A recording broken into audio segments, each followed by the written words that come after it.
Harriet, did you know there are over 320,000 men in the National Guard today? No, I didn't. And did you know that every one of those men reports to his unit for training at least once a week and receives a pay for it? No, I didn't. And that they have an aviation branch called the Air National Guard. Did you know that dinner is ready and now it's time to go to work with our 1847 Rogers Brothers silver plate? No, I didn't.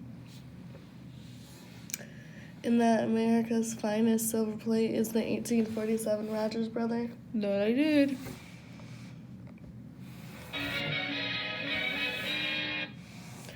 American's finest silver plate, an 1847 Rogers Brothers from Hollywood. International Silver Company, makers of 1847 Rogers Brothers silver plate, presents the adventures of Ozzie and Harriet, starring America's favorite young couple, Ozzie Nelson and Harriet Hillard.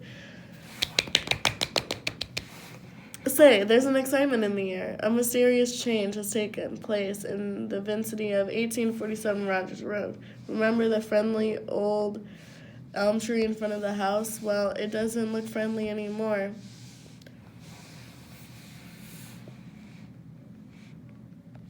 With the full moon shining through it, and on one of the bare branches is a black owl. In the old dependable weather vane on the top of the garage. Gee, it looks different now. I'm not sure if it's a weather vane or not. The way the shadows fall could be a witch or on a broomstick. Oh, it's spooky out tonight. In the Nelson's kitchen, there's an atmosphere of feverish activity and excitement. Preparations. What are you looking for, David? We're trying to find some paper bags. Big ones. Well, look in the bottom drawer. There. There, that's a good one, Ricky. Yeah, but what will I do with the potatoes? No, not that drawer, Ricky. On the other side. Say, what's going on out here? We were getting some paper bags. Sounds like you were taking the kitchen apart. Halloween, we're gonna have fun tonight, Pops. Well, it looks plenty spooky out there to me. What do you have there, dear? Oh, I was just rummaging around upstairs a bit, and I thought the boys might make a costume out of these old work pants. Gee, Pop, they're pretty dirty. Not only that, dear, they're covered with paint. Well, what do you expect, Harriet? I wore them when I painted the breakfast nook. I think you did a better job on the pants than you did the breakfast nook. How about you, Ricky? Would you like to be a painter? We'll get you a white cap, a stick, a couple brushes in your belt. Sorry, Pop, those pants look awfully big. Well, let's see how they look on you. Here, step into them. Put your foot in there. That's it. Now the other foot. Now pull them up. That's a wonderful costume. The headless painter. Anyway, Pop, we didn't need costumes. We got bags. That's enough. Well, suit yourself. We used to wear costumes when I was a kid. That's just for little kids, Pop. Me and David are going trick-or-treat. Trick-or-treat? Sure, we ring a guy's doorbell and they say trick-or-treat, and if he doesn't give us cookies or something, we let him have it. There you are, dear. That's Halloween, 1948. Sounds more like Chicago, 1925. It's a lot of fun, Pop, but didn't you used to do that when you were a kid? No, David. As I remember, we used to go in more of the real spirit of Halloween. You know, the spooky, scary stuff. What do you mean, Pop? I mean, we'd find some old haunted house and go prowling around looking for ghosts and stuff. You sure were brave, Pop. Not necessarily, David. Pop, did you ever see a ghost? I won't say I saw a ghost, but I would say I saw something. A spook? I don't know. It was white and shimmering and distant. It wavered back and forth. Sometimes it was there, sometimes it wasn't there. White and shimmering. Did they have television sets then, Pop? No, Ricky. This was right in the center of the living room. I'm afraid Halloween's different nowadays. The wonderful old spooky hobgoblin atmosphere. That's all changed now. Can't help feeling a little sad when you see the joys of your childhood disappearing in a changing world Halloween just isn't expecting anymore. Are you gonna cry, Pop? No, just the memories coming back. You sure have had fun, Pop. Do you really think there's such a thing as ghosts? A real ghost, I mean? Well, I don't know. A spooky old house with the moon shining through, the broken shutters. I imagine you'd see some pretty strange things. I sure like to see a ghost, boy, would I run. Well, there's the old McAdams house up on the hill. That's a pretty spooky looking place. I wouldn't be at all surprised if there were a ghost or two lurking around in there. Do you think we could see one if we went up there, Pop? It's very possible. Oh, Ozzie. David, your father's just kidding. We'll let the boys have a little fun, Harriet. After all, it's Halloween. Come on, grab the bags, Ricky. We gotta get going. Hey, wait for me. Achoo. Okay. Don't you think a lot of the spirit of Halloween has been lost? I don't know, dear. The kids seem to have a good time. That's the important thing. Oh, they pretend to enjoy it, but where's the fun? Trick or treat? Where's the adventure? Where's the danger in getting a handful of cookies from Miss Dunkel? You never ate Miss Dunkel's cookies. Have we had any callers yet? Oh, about a dozen of them. You should have seen little Julie Thornberry. She was all dressed up in one of Catherine's old dresses, and she had a stocking on her head. Really? I'm sorry I missed it. And little Georgie Dunkel, he had the cutest clown suit with the skeleton sewed on it. We sure have some cute little kids in this neighborhood. Ding dong. I'll get it. No, wait a minute. Let me get it. I want to have some fun too. Yes?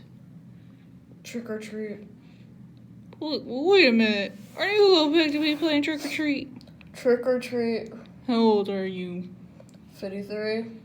Who ever heard of a grown man playing trick or treat? Well, my little boy's over there in the next block. I'm just helping him out. You don't even have a costume. What do you think I am, a child? Come on, trick or treat. A little unusual, I'd say. What happens if I don't give you a treat? Well, I sneak back later and ring your doorbell. So what? And when you answer it, I'll punch you in the nose. Come on, trick or treat. Really funny. Here's some cookies. Only 3? Well, they've got to go around. There are other children too, you know. Okay, hey, they're chocolate. My kid likes chocolate cookies. Thanks. Well, that's all right. How old is your little boy? 25. Who was that? It was one of the kids in the neighborhood. One of the older ones. Would you do me a favor if you're not too busy? What is it? Could you run down to the store and get some candies or something? At the rate we're going, we're gonna run out of stuff. Okay. Hey, what are you doing? Just putting a couple cookies in your pocket in case you get stopped for trick or treat. Some of the boys get pretty rough. Oh, Harriet, please. You don't think I'm afraid of a bunch of kids? Well, suit yourself. Last Halloween, Joe Randolph bumped into the backfield of the high school football team and came home minus his trousers. No kidding. I understand they have a pretty good team this year. I want you to take these 4 cookies just in case. You better give me 2 more. The M's might be with them. Gotcha! Lay up! Oh, don't take my pants off! The cookies are in my pockets. Wonderful cookies. Very nice cookies. What's this about cookies? Oh, it's you, Thornhill. What a corny trick, hiding behind the hedge. Oh, just keeping in the spirit of Halloween. You should have seen what I did to Dunkel a little while ago. Did you scare him? What'd you do? I snuck up on his front porch, rang the doorbell, ran like the Dickens. He didn't know what to think. And then when he went back in the house, I snuck around back and started rattling the door. Boy, was he scared. What else did you do? Well, I waited a few minutes, then I tapped on the window, moaned like this. Ooh. Rattled the door some more, and I moaned some more, and I began pounding on the side of the house. And then what? Then the police came. The Dunkel just has no more sense of humor. Did the police do anything to you? No, just told me to stop annoying people. They took my soap away, too. You're just a big kid at heart, aren't you, Thorny? It's all in fun, Oz. What's Halloween nowadays? Nothing happens. My boy Will out there playing trick or treat. David and Ricky, too. Somehow Halloween sort of lost the old kick. Yeah, it sure isn't like it was when we were kids. There was an old haunted house in our town, and every Halloween, us kids used to be used to go prowling through it. Really spooky. Sure. That's the real spirit of Halloween. You check that old McAdams place up on Franklin Avenue? There's a perfect haunted house. If there was some way to sneak in there.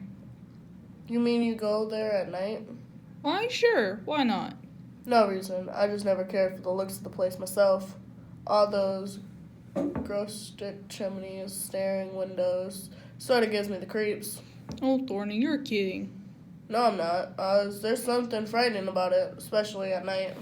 What an imagination. Well, I gotta get down to the drugstore. I promised I'd get Harriet some candy and stuff. Okay, see you later. See ya. Oh, and when you go by the McAdams place, don't let the ghost get you. Well, that's right. I go right by there, don't I? Yes, sir. Not afraid, are you, Oz? Thorny, cut it out. If you walk down there with me, I'll buy you a soda. Hey, Ma and Pa, we went over the McAdams place and we saw a ghost. A real ghost. A real ghost? A real ugly one with sharp teeth and a long nose and pointed ears and hair all over his face. At first, we thought it was Pop. That's the nicest thing anybody's ever said about me. I meant we thought it was you trying to scare us.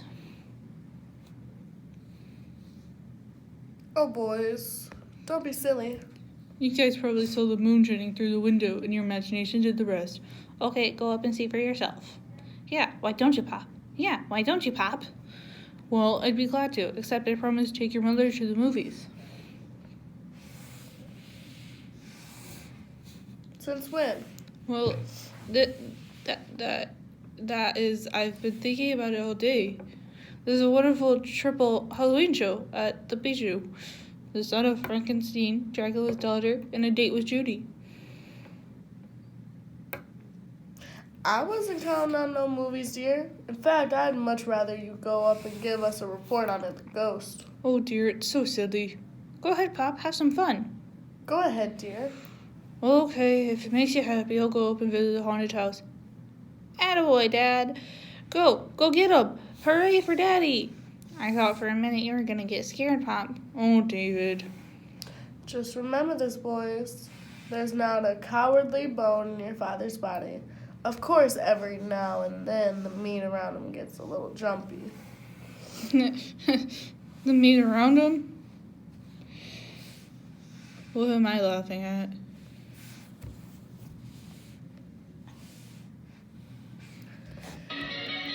You hear about it over the back fence, you hear it on the bus. They talk about it on the bridge clubs and when they meet on the main street. What is this topic of conversation? Why just this? The 4 patterns created by 1847 Rogers Brothers are the loveliest in town. Yep, it's true. The 4 patterns created by 1847 Rogers Brothers are excelled. No other silver plate is designed with such imagination, such as feeling for detail, and each of the 1847 pattern is designed with you in mind, designed to fit your taste, your scheme of decoration, your dreams. If you like modern dramatic things, for example, the 1847 pattern for you is Eternally Yours. Eternally Yours is simple and sleek in line, and each piece is crowded with an exquisite open work, even the knives. That's a feature you'll find only in 1847 Rogers Brothers. In every way, Eternally Yours gives proof that the beautiful silverware that bears the mark 1847 is the finest in the America. So see it tomorrow. Eternally Yours, one of the 4 love patterns created by one and only 1847 Rogers Brothers. Warning to all ghosts, beware. Ozzie Nelson will get you if you don't watch out. Yes, indeed, Ozzie Nelson. All of all ghosts, goblins, spirits, and similar supernatural phenomena is the march his target for tonight. The ghost walks in the old McAdams house. See the courageous Ozzie as he strides firmly.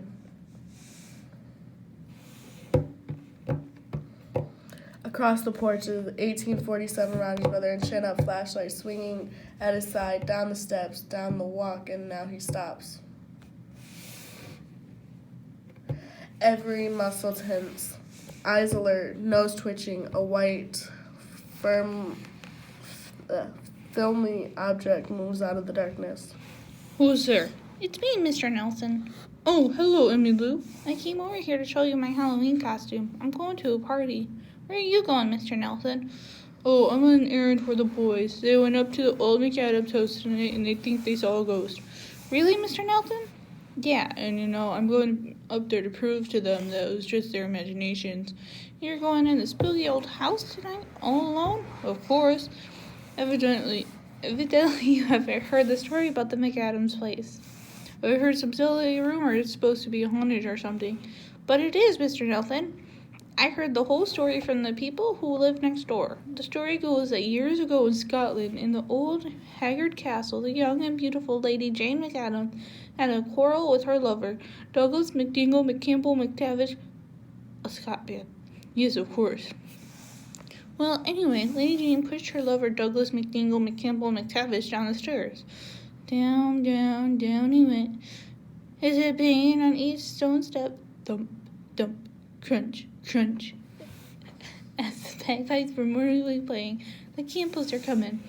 As he lay at the bottom of the staircase dying, Douglas McDingle McCampbell McTavish, or as they called him, Mac, as he lay there at the bottom of the staircase, he took an oath. I'd swear a little myself. He took an oath that he would follow Lady Jane wherever she went. His spirit would always haunt her. Where'd she go? She came here to the United States and built the old McAdams place.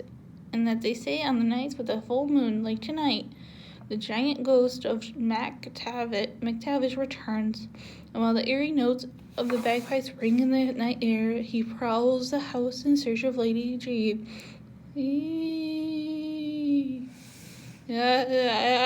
I make it a good story, but no one in his right mind would believe it.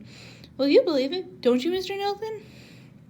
Well, yeah, but it's just a lot of nonsense.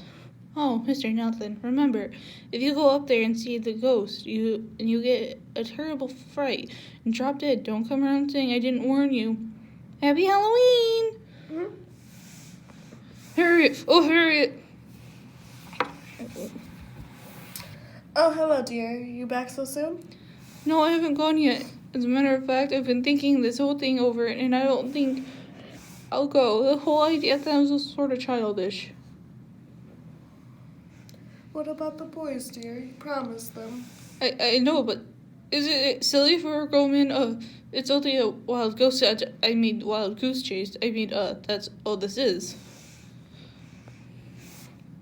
Well, if you'd like, dear, I'll go with you. And the boys? What did you say? I said I'll go with you. There are times, Harriet, where a man needs to be alone. Well, all right, dear. Get your coat. This isn't one of them.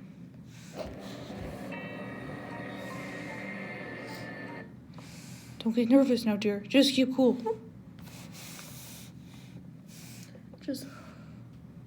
Oh, I'm cool, all right. Matter of fact, I'm shivering a little. Just hold my hand good and tight. I can't. You're squeezing mine so hard my fingers are asleep. Sorry. Better? Better. How do we get through this iron fence? There's a gate here someplace. Probably bolted and spoil all our fun. Usual. Have a huge lock and big chains. Here we are. Locked. No. Push it open. Would you take the flashlight for a second? Thanks. And the baseball bat, too. Oh, doesn't that place look weird? Yes, it is pretty spooky, in fact. Shall I sing something to keep your nerve up? If you want to, dear. I'll keep you from getting scared. Did you ever think as the hearse goes by, someday you're going to die? There is a spook in the meadow. Dear, you might find the ghost. Must be a haunted house. The door squeaks. I don't know why you insisted on coming along. I could have done this just as easily myself. Ozzie, something has a hold of my coat. Yeah, that's me. Wait, who closed that door? Didn't you? No. Must have been the wind. Gee, this place sure looks creepy with the moon streaming through the windows. What was that? No, don't be frightened. I'm right beside you.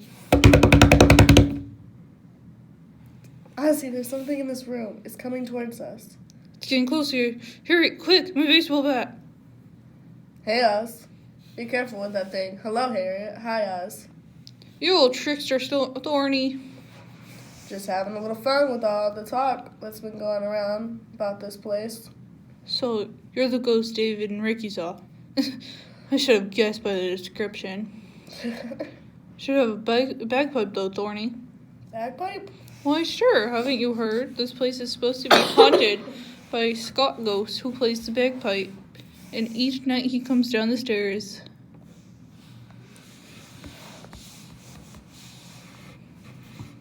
Well, you do have one, Thorny. Where is it? Boy, you sure play awful. Worse than you think. I don't play at all. But I can hear a bagpipe. Listen, I could hear it. I could hear it clear as day.